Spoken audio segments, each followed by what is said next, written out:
¿Sabes qué pasa? Que es un periodo muy largo y muy intenso de mi vida, no solo como fotógrafa, lógicamente, sino también a nivel personal.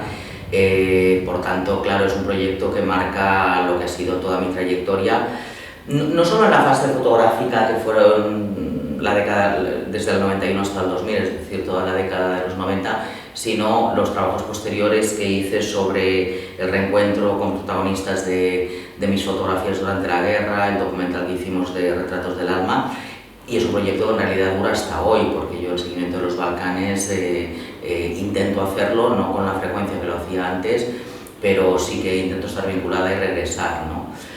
¿Qué supuso? Pues claro, supuso de repente darte cuenta que el fotoperiodismo a favor de una causa tiene mucho sentido, ¿no? Y que el fotoperiodismo en realidad sirve para eso, para documentar tu entorno, el momento histórico que te ha tocado vivir, y una herramienta muy útil y efectiva. Mira, yo sinceramente creo que los premios y los certámenes están muy bien, pero no cambian tu trayectoria. Lo que pasa que sí que son importantes porque nuestro trabajo es un trabajo que muchas veces es muy solitario, que es muy duro de tirarlo adelante, es muy duro vender los trabajos, visualizarlos. Entonces, claro, quieras que no, un premio pues es una pequeña toque en la espalda, ¿no? de alentarte, de animarte, ¿no? Y en cierto modo decirte, bueno, pues quizá vas por el buen camino, ¿no? Estar pendiente de los premios creo que no sirve para nada y además no tiene ningún sentido porque generalmente llegan cuando no te los esperas. En ese caso en concreto fue interesante porque la historia con la que yo gané el Ortega y Gasset fue una historia muy difícil de venderla y luego curiosamente se reconoce como el mejor reportaje del año, ¿no? Entonces son también esas paradojas del mercado, que es difícil a veces saber qué puede interesar o qué no puede interesar. Pero bueno, en cualquier caso fue una gran satisfacción, claro. A ver, que hay un desinterés es obvio, porque podemos tener fotógrafos en plantilla, pero están dedicados a la prensa diaria, que está muy bien, es un ámbito muy concreto del fotoperiodismo, pero lo que sería el gran reportaje ha quedado exclusivamente en manos de freelance, desde hace mucho tiempo, O sea, yo ya he vivido esa época. Es decir, lo que no tienen interés en hacer los medios de comunicación es dedicar tiempo y por tanto presupuesto a hacer trabajos en profundidad. Es una maquinaria un poco del día a día, de resolver el hoy que ya mañana no tiene ninguna vigencia, y en cambio los grandes temas, los grandes reportajes que nos ayudarían a entender mejor nuestro entorno, a contextualizar los grandes conflictos sociales de nuestro mundo, pues eso está en manos de gente que lo tiene que hacer con mucho voluntarismo y por cuenta propia.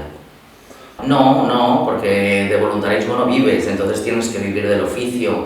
No, yo creo que hay que diversificarse, hay que buscar diferentes ámbitos relacionados con la fotografía, pero que te permitan, pues lógicamente, vivir del oficio, y la parte que está en estos momentos generando menos ingresos, justamente el fotoreportaje. ¿Qué hay que hacer? Pues hay gente que hace fotografía más comercial, fotografía de otros ámbitos, o está gente más joven que está retocando para fotógrafos, haciendo postproducción, o haciendo talleres, clases, mil cosas, ¿no? Es decir, el reportaje hoy en día es una pata más de una mesa muy compleja, muy inestable, y que antes es la que generaba posiblemente el mayor de los ingresos, y hoy en día, pues lamentablemente no, porque el mercado ni absorbe ni está realmente interesado en eso. Que lo tienen que tener muy claro. Yo siempre animo a la gente joven, y además como persona que hace muchos años que me dedico a la docencia, me doy cuenta que la gente que realmente quiere salir adelante lo hace. Ahora bien, cuesta mucho esfuerzo, lleva mucho tiempo y hay que tenerlo muy claro, porque si no abandonas por el camino. Entonces, primer consejo, tenerlo muy claro y por tanto apostar de forma definitiva y muy precisa en eso. Y luego, sobre todo, buscar algún tema que sea diferencial. Yo creo que la solidez de muchas trayectorias se ha construido porque uno se ha especializado en una temática o en un ámbito geográfico o no sé, o en una serie de temas muy vinculados entre sí, ¿no? Entonces creo que ese es el gran secreto, buscar cuáles son las temáticas que a ti realmente te apasionen, te interesen, y perseguirlas, ir a por ellas, ¿no? Pero hay grandes oportunidades, o sea, tenemos una generación jovencísima de fotoperiodistas triunfando, lamentablemente, fuera de nuestro país, porque nuestro país no nos ha acogido, y por tanto yo a la gente joven les pongo como ejemplo estas figuras.